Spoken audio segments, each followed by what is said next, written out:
وأحسن منك لم تر قط عيني، وأجمل منك لم تلد النساء. خلقت مبرأ من كل عيب، خلقت مبرأ من كل عيب، كأنك قد خلقت كما تشاء.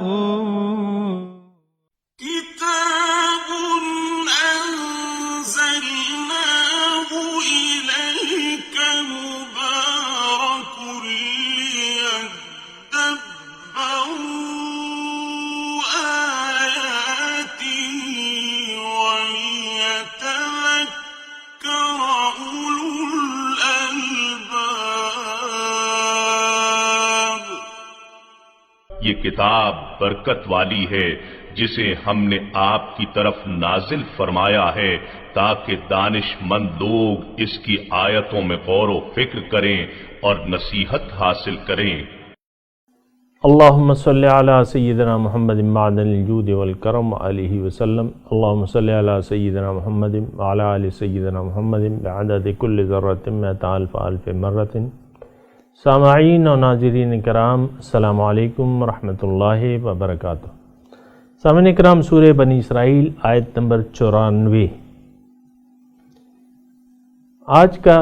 آج کے سبق کا ایک ہی موضوع ہے، اور وہ یہ ہے کہ کیا انسان کے لیے ہدایت خداوندی ضروری ہے؟ اس کے ساتھ ہی سامعین کرام، گزشتہ سبق کی دہرائی کے ساتھ آج کے سبق کا آغاز کرتے ہیں۔ وَقَالُوا لَن نُّؤْمِنَ لَكَ حَتَّى تَفْجُرَ لَنَا مِنَ الْأَرْضِ يَنبُوعًا۔ اور وہ کفار مکہ کہتے ہیں کہ ہم آپ پر ہرگز ایمان نہیں لائیں گے یہاں تک کہ آپ ہمارے لیے زمین سے کوئی چشمہ جاری کر دیں۔ أَوْ تَكُونَ لَكَ جَنَّةٌ مِّن نَّخِيلٍ وَعِنَبٍ فَتُفَجِّرَ الْأَنْهَارَ خِلَالَهَا تَفْجِيرًا۔ یا آپ کے پاس کھجوروں اور انگوروں کا کوئی باغ ہو تو آپ اس کے اندر بہتی ہوئی نہریں جاری کر دیں۔ أَوْ تُسْقِطَ السَّمَاءَ كَمَا زَعَمْتَ عَلَيْنَا كِسَفًا أَوْ تَأْتِيَ بِاللَّهِ وَالْمَلَائِكَةِ قَبِيلًا۔ یا جیسا کہ آپ کا خیال ہے ہم پر ابھی آسمان کے چند ٹکڑے گرا دیں، یا آپ اللہ کو اور فرشتوں کو ہمارے سامنے لے آئیں۔ أَوْ يَكُونَ لَكَ بَيْتٌ مِّن زُخْرُفٍ أَوْ تَرْقَىٰ فِي السَّمَاءِ وَلَن نُّؤْمِنَ لِرُقِيِّكَ حَتَّىٰ تُنَزِّلَ عَلَيْنَا كِتَابًا نَّقْرَؤُهُ قُلْ سُبْحَانَ رَبِّي هَلْ كُنتُ إِلَّا بَشَرًا رَّسُولًا۔ یا آپ کا کوئی سونے کا گھر ہو جس میں آپ خوب عیش سے رہیں، یا آپ آسمان پر چڑھ جائیں، پھر بھی ہم آپ کے آسمان میں چڑھ جانے پر ہرگز ایمان نہیں لائیں گے یہاں تک کہ آپ وہاں سے ہمارے اوپر کوئی کتاب اتار لائیں جسے ہم خود پڑھ سکیں۔ فرما دیجئے میرا رب ان خرافات میں الجھنے سے پاک ہے، میں تو ایک انسان اور اللہ کا بھیجا ہوا رسول ہوں۔ سامعین کرام، سورہ بنی اسرائیل آیت نمبر 94، لفظی ترجمہ وما منع الناس، اور لوگوں کو نہیں روکا ان یؤمنوا کہ وہ ایمان لے آئیں، اذ جاءہم الہدی جب ان کے پاس ہدایت آ گئی، الا مگر اس چیز نے، ان قالوا کہ انہوں نے یہ کہا، ابعث اللہ بشر رسولہ کہ اللہ تعالیٰ نے کیا انسان کو رسول بھجوایا ہے، انسان کو رسول بنا کے بھجوایا ہے۔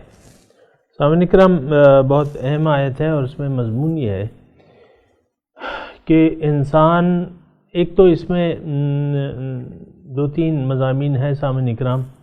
اول تو یہ ہے کہ انسان کے لیے ہدایت کا ہونا کتنا ضروری ہے، ایک یہ، پھر ہدایت کے قبول کرنے سے انسان کیوں رک جاتا ہے، یہ دوسری بات ہے۔ یہ دونوں مباحث ہیں اس میں۔ پہلے تو یہ کہ انسان کے لیے ہدایت خداوندی کتنی ضروری ہے۔ اول یعنی سامعین کرام، اس بارے میں ہم لوگ خود اس زمانے میں بے خبری کا شکار ہیں، اور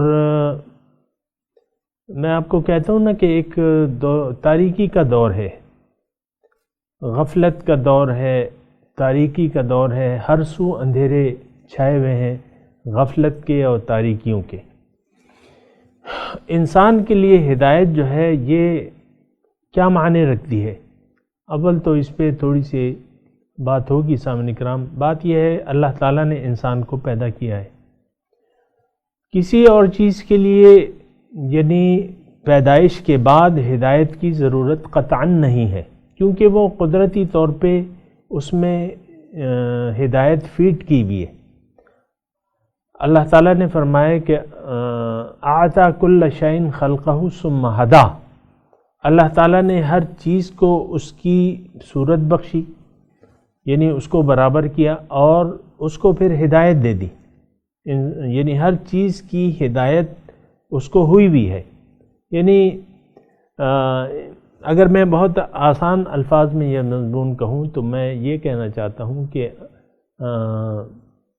اللہ تعالیٰ نے ایک جگہ فرمایا ہے کہ میں نے زمین اور آسمان کو پیدا کیا اور پھر اس کو کہا کہ ائتیا طوعا او کرہا قالتا آتینا طاعین، کہ تم خوش ہو یا ناخوش ہو اطاعت قبول کر لو۔ تو یہ آسمان اور زمین نے یا جو کچھ بھی اس میں ہے، انہوں نے کہا کہ ہم خوشی سے اطاعت قبول کرتے ہیں۔ یعنی اس کا مطلب یہ ہے کہ انسان کے علاوہ، ثقلین کے علاوہ باقی مخلوقات مجبور ہیں اور ہدایت شدہ ہیں، ہدایت یافتہ ہیں۔ اور دوسری جگہ ان الفاظ میں یہ مضمون ہے کہ کل قد علم صلاتہ والتسبیح، ہر چیز اپنی نماز اور اپنی تسبیح کو جانتی ہے کہ اس نے کیا کرنا ہے، یعنی ہر چیز اپنے فرض منصبی سے واقف ہے اور اس کو پورا کرنے پہ لگی ہوئی ہے۔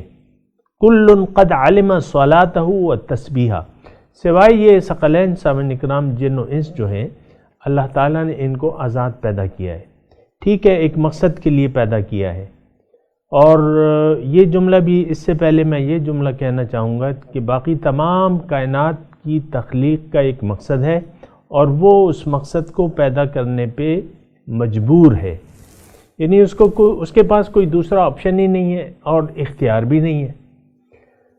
تو اگر میں دوسری آیت کی طرف آپ کی توجہ دلاؤں جس میں یہی مضمون ہے، یسبح لہ تسبح لہ السماوات السبع والارض وما فیہن، او کما قال، اس طرح کا مضمون ہے۔ اور یہ مضمون بہت جگہ ہے کہ اللہ تعالیٰ فرما رہا ہے کہ اللہ تعالیٰ کی تسبیح بیان کر رہی ہے ہر وہ چیز جو کچھ 7 آسمانوں اور زمین میں ہے اور جو کچھ اس میں موجود ہے، وہ اللہ تعالیٰ کی تسبیح بیان کر رہی ہیں، یعنی اپنا مقصد تخلیق پورا کر رہی ہیں۔ جیسا کہ میں نے 2-3 آیاتوں میں آپ کو یعنی اس کی طرف توجہ دلائی، کل قد علم صلاتہ والتسبیح۔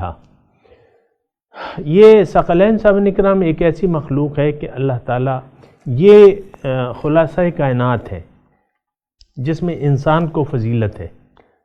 جن و انس میں جنات کا نمبر انسان کے بعد ہے، لیکن اول نمبر جو ہے وہ انسان کا ہے۔ وَلَقَدْ كَرَّمْنَا بَنِي آدَم وَفَضَّلْنَاهُمْ عَلَى كَثِيرٍ مِّمَّنْ خَلَقْنَا تَفْضِيلًا، یہ ابھی ہم آیت پڑھ چکے ہیں سورہ بنی اسرائیل میں۔ ہم نے بنی اسرائیل کو عزت دی ہے، کرمنا، عزت دی ہے، اور بہت سی مخلوقات جو ہم نے پیدا کی ہیں اس پہ ان کو فضیلت عطا فرمائی ہے۔ تو سامعین اکرام تھوڑی یہ بات توجہ سے سنیں کہ اللہ تعالیٰ نے جو مخلوق پیدا کیا ہے یعنی ہمیں پیدا کیا ہے، تو یہ اس کے لیے باقی تمام مخلوقات کو پیدا کیا ہے۔ وَسَخَّرَ لَكُم مَّا فِي السَّمَاوَاتِ وَالْأَرْضِ، تمہارے لیے یعنی تمہارے فائدے کے لیے میں نے مسخر کر دی ہے ہر وہ چیز جو زمین اور آسمان میں ہے، یعنی ہر چیز اس کے فائدے کی گرد۔ یعنی میں اگر یہ کہوں، اور میں کہتا رہتا ہوں کہ انسان مرکز کائنات ہے، یعنی کائنات اس کے خدمت، اس کے گرد گھوم رہی ہے، یعنی اس کی خدمت میں لگی ہوئی ہے، ہر ایک چیز اس کی خدمت میں لگی ہوئی ہے۔ اور یہ تھوڑے سے یعنی عقل اور سوچ بچار کے بعد بالکل یہ واضح ہو جاتا ہے، یہ عقلی چیز ہے کہ انسان جو ہے مرکز کائنات ہے۔ اب عقل یہ کہتی ہے کہ اس کا مقصد تخلیق سب سے بالا تر ہونا چاہیے۔ انسان یعنی ہر چیز کی تخلیق بامقصد ہے، انسان بھی ضرور بامقصد ہے، لیکن عقل دو باتیں طے کر لیتی ہے کہ ایک تو دنیا مقصود ہو نہیں سکتی کیونکہ وہ ہاتھ نہیں آتی، دوسرا اس کا مقصود ظاہر نہیں بلکہ باطن ہو سکتا ہے۔ یہ عقل اگر آپ سوچیں تو یہی اس کا نتیجہ نکلتا ہے کہ انسان کا مقصود ظاہر نہیں بلکہ باطن ہے۔ اب باطن میں کیا ہے؟ باطن میں سوائے جو ہے ہی باطن، یعنی هو الاول والآخر والظاہر والباطن، ایک ہی ذات ہے جس کا حقیقی وجود ہے باطن میں، وہ ہے اللہ تعالیٰ کی ذات۔ تو اللہ تعالیٰ کی ذات اس کا واحد مقصود ٹھہرتی ہے۔ یہ عقل کہتی ہے سامعین کرام، اگر آپ کیونکہ دنیا کے معاملات میں تو ہم سوچ و بچار کرتے ہیں لیکن ان معاملات میں سوچ نہیں کرتے۔ بہرحال تو اللہ تعالیٰ ہی مقصود انسان ہے، یعنی مقصد حیات جو ہے وہ اللہ تعالیٰ کا قرب ہے، قرب باری تعالیٰ، اور ملاقات اور دیدار اور معرفت، یہ سارے یعنی ایک ہی چیز کے مقصد ہیں۔ آپ قریب ہوں گے تو پہچان ہوگی، قریب ہوں گے تو دیدار ہوگا، قریب ہوں گے تو ملاقات ہوگی، قرب الہی۔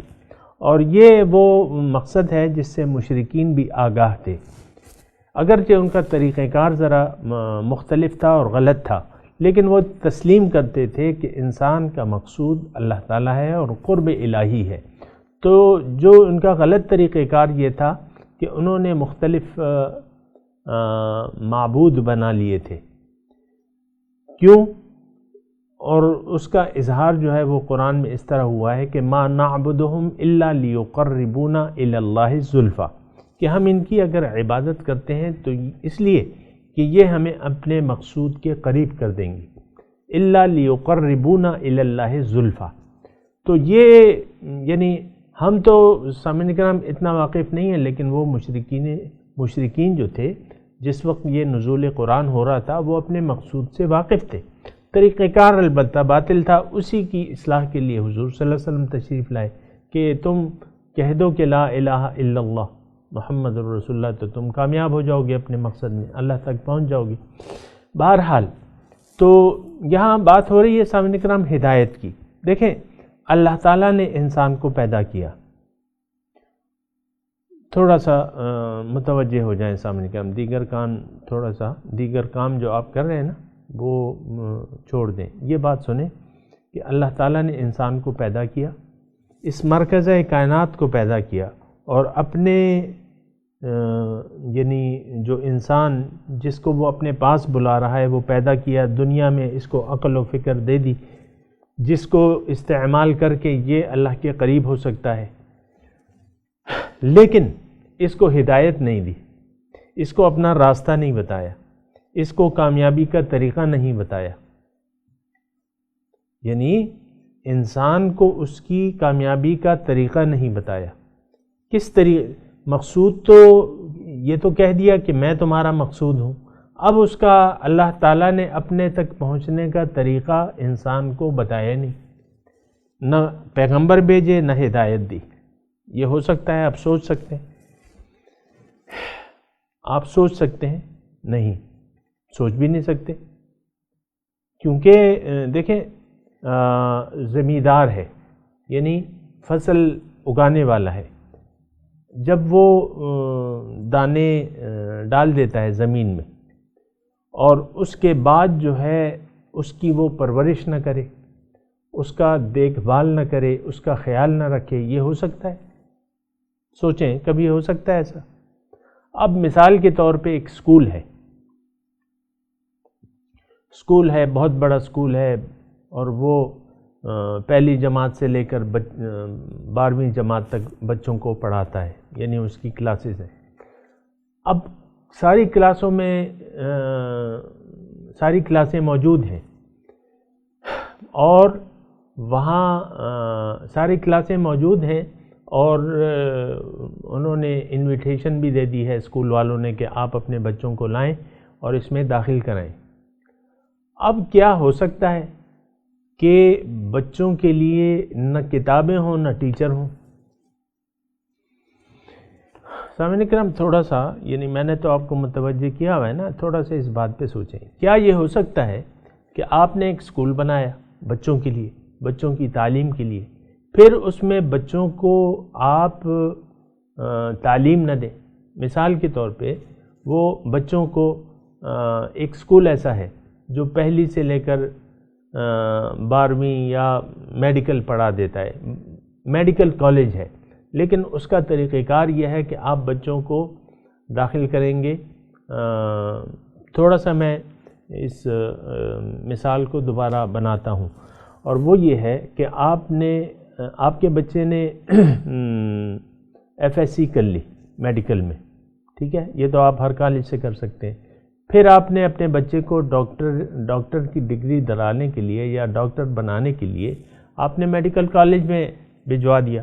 میڈیکل کالج بہت بڑا بنا ہوا ہے، اس کے ساتھ نہ ٹیچنگ اسپتال ہے، ٹھیک ہے، اور نہ اس میں استاد ہیں، نہ کتابیں ہیں۔ کیا آپ سوچ سکتے ہیں؟ نہیں، آپ کا جواب مجھے سنائی دے رہا ہے، آپ کہہ رہے ہیں نہیں ایسا نہیں ہو سکتا۔ تو اسی طرح سامعین کرام اللہ تعالیٰ نے یہ کیا ہے؟ یہ کمرہ امتحان ہے۔ اللہ تعالیٰ نے ہمیں دنیا میں بھیجا کے کمرہ امتحان میں بٹھا دیا ہے۔ اب کیا ہو سکتا ہے کہ وہ ہمیں جو یعنی امتحان میں پاس ہونے کے طریقے نہ بتائے، کوئی کتاب نہ دے، کوئی ٹیچر نہ بھجوائے، کوئی سلیبس نہ دے، کوئی کورس نہ دے؟ کیا ایسا ہو سکتا ہے؟ اور سامعین کرام بہت افسوس سے کہنا پڑتا ہے کہ ہم یعنی آپ کا جواب تو مجھے سمجھ میں آ گیا کہ آپ کہہ رہے ہیں کہ ایسا نہیں ہو سکتا، لیکن ہم زندگی کیسے گزار رہے ہیں یہ بھی تو سوچیں نا۔ جو ہمارے اعمال ہیں، جو ہمارے یعنی اصل میں بات یہ ہے کہ ہمارے نظریات کی شہادت جو ہے وہ ہمارے اعمال دیتے ہیں، ہمارے نظریات کا پتہ ہمارے اعمال دیتے ہیں۔ جس طرح ہم اعمال کر رہے ہیں اس سے ہمارے یقین کا پتہ چلتا ہے کہ ہمارا کیا یقین ہے۔ جو ہم اعمال کر رہے ہیں سامعین کرام اس سے کیا ظاہر ہوتا ہے، یہ ذرا سنیں آپ کہ ان اعمال سے یہ ظاہر ہوتا ہے کہ یعنی ہماری پیدائش کا کوئی مقصد ہی نہیں ہے۔ دیکھیں ظاہر کو تو میں مقصد کہہ ہی نہیں سکتا، ظاہر دنیا کو یہ تو باطل ہے، یہ تو مقصد ہو ہی نہیں سکتا۔ تو ہماری جو زندگی ہے اس کا یہ اعمال جو ہیں وہ اس بات کی ہمارے نظریات کی شہادت دے رہے ہیں، اور ہمارے نظریات عملی طور پہ کیا ہیں؟ وہ یہ ہیں کہ ہمارا کوئی مقصد تخلیق نہیں ہے۔ ایک تو اپنے خالق کے بارے میں بھی ہماری معلومات نہیں ہے، ہم تو بس کہہ رہے ہیں کہ بھائی پیدا ہوئے ہیں اور مر جائیں گے بس۔ تو ہمارے اعمال سے ہمارا نظریہ یہ ثابت ہوتا ہے کہ ہمارا کوئی مقصد تخلیق نہیں ہے۔ پھر یہ نظریہ ثابت ہوتا ہے کہ اللہ تعالیٰ نے ہمیں پیدا تو کیا ہے لیکن ہمیں بے مقصد بنایا ہے، ہمارا کوئی خاص مقصود نہیں ہے۔ یہ ہمارے نظریات اس کی شہادت دے رہے ہیں کہ ہمارا زندگی کا کوئی مقصد نہیں ہے۔ اگر ہے تو ظاہر دنیا ہے، یہ ہمارے اعمال سے پتہ چلتا ہے، کیونکہ ہم ساری کوششیں جو ہیں ظاہر دنیا کے لیے کر رہے ہیں۔ تو جب ظاہر دنیا کے لیے، اس سے تو یہی پتہ چلتا ہے کہ بس ظاہر ہی ہے، اور کھا لے پی لے جی لے، بس بات ختم ہو گئی۔ اور ہمارا جو نظریہ ہے آج کل وہ یہ ہے کہ جس نے کم وقت میں زیادہ دولت کما لی وہ شخص کامیاب ہے۔ ایسا ہے کہ نہیں؟ ہم دنیا کے نفع یا نقصان پر خوش یا خفا ہوتے ہیں، اس سے تو یہی پتہ چلتا ہے کہ بھئی یہی دنیا ہے، یہی دنیا مقصود ہے، اسی کے لیے کوشش کرو ساری زندگی۔ آپ دیکھ رہے ہیں، خود ہی دیکھ رہے ہیں کہ بعض لوگ، بلکہ اکثریت لوگوں کی ظاہر دنیا کے لیے زندگی گزار رہی ہے، ظاہر دنیا کو حاصل کرنے، اس کو استعمال کرنے، اس کو برتنے کے لیے جی رہی ہے، جبکہ یہ کوئی مقصود تو نہیں ہے، لیکن ہمارا ایسا ہے۔ اور دوسرا یہ ہے کہ ان تمام ہمارے جو اعمال ہیں اس سے یہ پتہ چلتا ہے کہ ہمارا کوئی باطنی مقصود نہیں ہے۔ سامعین کرام، میں ایسی بات کہہ رہا ہوں جو آپ سن بھی رہے ہیں، اور مجھے نہیں معلوم کہ آپ کا کیا تاثر ہے اس بات پہ۔ ہم جی تو اسی طرح رہے ہیں، ظاہر کے لیے جی رہے ہیں، باطنی کوئی مقصود ہی نہیں ہے۔ آپ دیکھیں نا ہماری عام گفتگو میں، چاہے وہ جوان ہوں، چاہے نوجوان ہوں، چاہے بوڑھے ہوں، ادھیڑ عمر ہوں، یا مجھ سے بھی زیادہ بوڑھے ہوں، 80 سال تک ان کی عمر پہنچ گئی ہے، سارے لوگ، یہ آپ نے کافی محفلیں اٹینڈ کی ہوں، بڑوں کی مجلس میں بھی بیٹھے ہوں گے، اور آپ نے کبھی کوئی ایسی مجلس دیکھی ہے جہاں اللہ تعالیٰ کے بارے میں گفتگو ہو رہی ہو کہ بھئی وہ ہمارا مقصود ہے، ہم بھئی کیا کیا ہوا ہے، آپ بتاؤ، تم اپنا وہ بتاؤ، کیا تم نے کیا اچیومنٹ؟ ہماری جو لائف ٹائم اچیومنٹ ہے، آپ کو معلوم ہے کہ لائف ٹائم اچیومنٹ ایوارڈ کس کو دیے جاتے ہیں؟ جس نے گلوکاری میں نام پیدا کیا اور ساری زندگی گلوکاری کرتے ہوئے گزار دی، مثال کے طور پہ عرض کرو، یا ایکٹنگ کی، لڑکا لڑکی تھے اور وہ بچپن سے ایکٹنگ کی طرف آ گئے اور ساری زندگی گزر گئی۔ بہت سے ایسے ایکٹر ہیں سامنے کرام جن کی آپ وفات کی خبریں بھی سنتے، تو ان کو لائف ٹائم اچیومنٹ ایوارڈ دیا جا چکا ہے، اور پتہ نہیں کتنے کتنے ایوارڈ لے لیتے ہیں۔ آپ جو ایوارڈ ہوتے ہیں، یا آپ 14 اگست کے دن جو ایوارڈ دیتے ہیں، صدر مملکت جو ایوارڈ دیتے ہیں، قومی ایوارڈ دیتے ہیں، اس میں کہیں یہ ہے کہ بھئی یہ شخص جو ہے یہ کوشش کر رہا ہے، اس نے کافی کوشش کر لی ہے اللہ تعالیٰ کے قریب ہونے کے لیے، اس کو ہم مسلمانوں کی حکومت ہے، کیوں نہیں ہو سکتا ایسا ایوارڈ؟ یا اس کی حوصلہ افزائی، یا اس کو بلا کے اس کی عزت اور تکریم، ظاہر ہے کہ وہ اللہ کے نزدیک مکرم ہے، آپ اس کو بلا کے اس کی عزت افزائی کریں۔ ایسا دیکھا ہے کبھی آپ نے؟ کوئی ایوارڈ ایسا آپ نے اس سے منسوب کیا ہے؟ نہیں، ایسا نہیں ہوا۔ تو سامعین کرام، یہ ایک تو یہ ہے نا کہ اصل میں ہم نے اپنے آپ کو دیکھنا ہے کہ ہم کہاں کھڑے ہیں۔ یہ ٹھیک ہے، یہ آیات اس وقت نازل ہوئی اور اس وقت یہ آیات ہیں، لیکن ہمیں بھی تو دیکھنا ہے کہ ہم نے جو اللہ تعالیٰ کی ہدایت خداوندی ہمارے درمیان موجود ہے، ہمارے نزدیک اس کی کیا اہمیت ہے، یہ بھی تو یہ ہم نے دیکھنا ہے۔ یہاں تو اس آیت میں یہی ہے کہ بھئی لوگوں کو کس چیز نے روکا ہوا ہے، ہدایت کو قبول کرنے سے کس چیز نے روکا ہوا ہے، یہی مضمون ہے نا، اس پہ تو ہم بات کر رہے ہیں۔ لیکن ہم آیت میں بحیثیت مجموعی تو مضمون یہی ہے کہ بھئی جب ہدایت آ گئی تو لوگ کیوں رک گئے اس کو۔ تو میں نے جو آپ کو وجہ بیان کی کہ ہمارا اپنا یہ خیال ہے کہ ہماری کوئی مقصد تخلیق باطنی طور پہ نہیں ہے، اگر کوئی ہے تو ہمارا خیال یہ ہے کہ یہ دنیا ہی ہے، اسی کو حاصل کرو، جائز طریقے سے، ناجائز طریقے سے۔ آپ دیکھیں، میں تو مملکت پاکستان کی بات کر رہا ہوں، اس میں دیکھیں رشوت ستانی اور کرپشن قومی طور پہ موجود ہے، من حیث القوم۔ ہم ایک حرام خور قوم ہے، میں کہہ سکتا ہوں، کیوں کہ یہ کوئی ڈھکی چھپی بات نہیں ہے۔ کرپشن ہر محکمے میں کوئی مجھے آپ محکمہ، ادارہ، قومی ادارہ، آپ جس کو قومی ادارے کہتے ہیں، کوئی ایسا بتا دیں کہ اس کے افراد کرپشن کا شکار نہ ہو۔ ہر ایک کو جہاں جو موقع ملتا ہے، چھوٹی سطح پہ ہو یا بلند سطح پہ ہو، وہ ٹیکہ لگانے کی، مال حرام کی کوشش ضرور کرتا ہے، یعنی ادارے کے طور پہ بھی اور انفرادی طور پہ بھی۔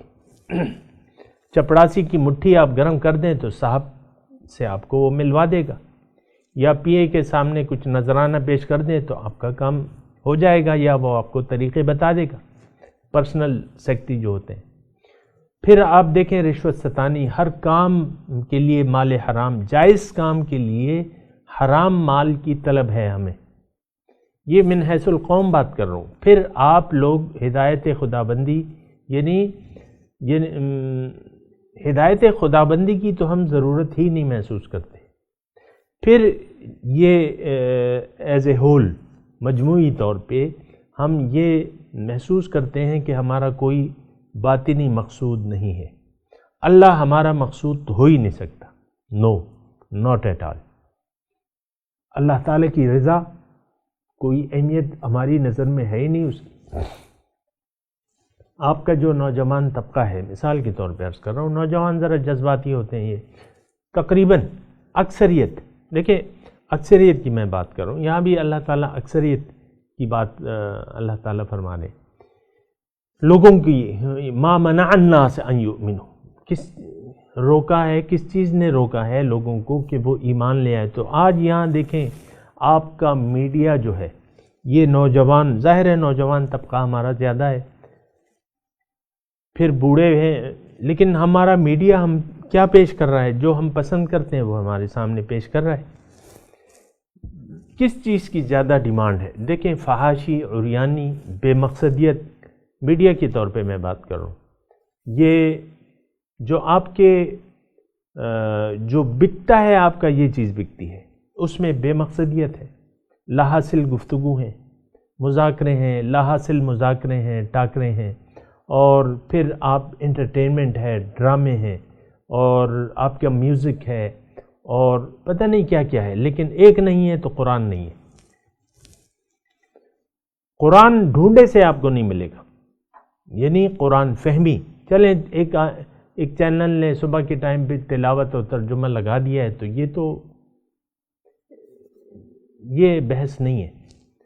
یا آپ نے قومی اسمبلی کے اجلاس میں، دیکھیں قومی اسمبلی ہے مثال کے طور پہ، ایسی آواز کہاں اٹھتی ہے اس میں؟ آپ کن لوگوں کو منتخب کر کے بھجواتے ہیں جو آپ کے ظاہری مسائل پہ توجہ دیتے ہیں، جو آپ کی روح پہ متوجہ نہیں ہیں؟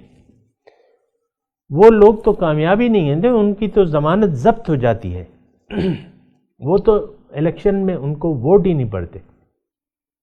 جو اللہ والے لوگ ہیں نہ تو وہ اس سائٹ کی طرف آتے ہیں، بالفرض میں آپ کو عرض کرتا ہوں، بالفرض ایک قصبے کے لوگوں نے ایک شخص کو کھڑا بھی کر دیا، خود کھڑے ہونا، امیدوار بننا تو یہ جائز بھی نہیں ہے، لیکن کسی نے ایک شخص کو کھڑا کر دیا، عام لوگ حق کو چونکہ ہم پسند نہیں کرتے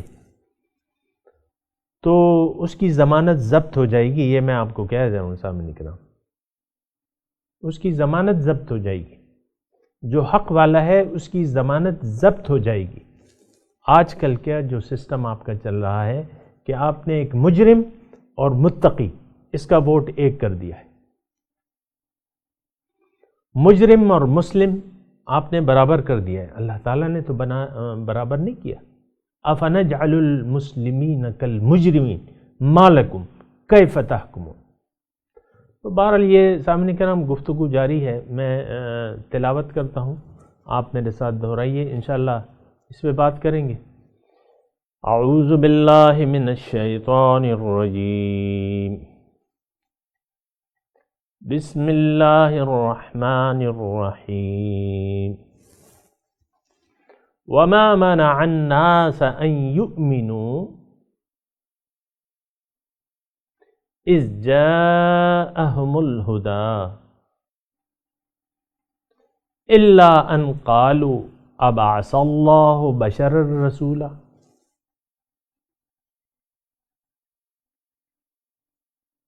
ترجمہ سنا دیجیے. وَمَا مَنَعَ النَّاسَ أَن يُؤْمِنُوا،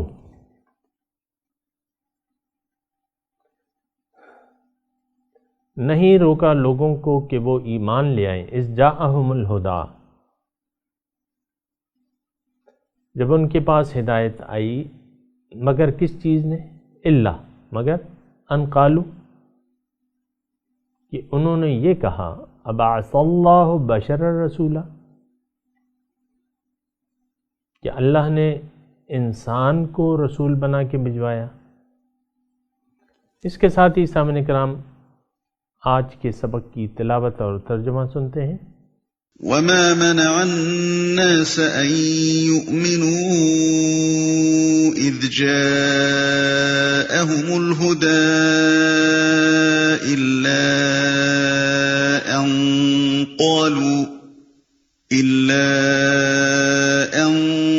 قَالُوا أَبَعَثَ اللَّهُ بَشَرًا رَّسُولًا.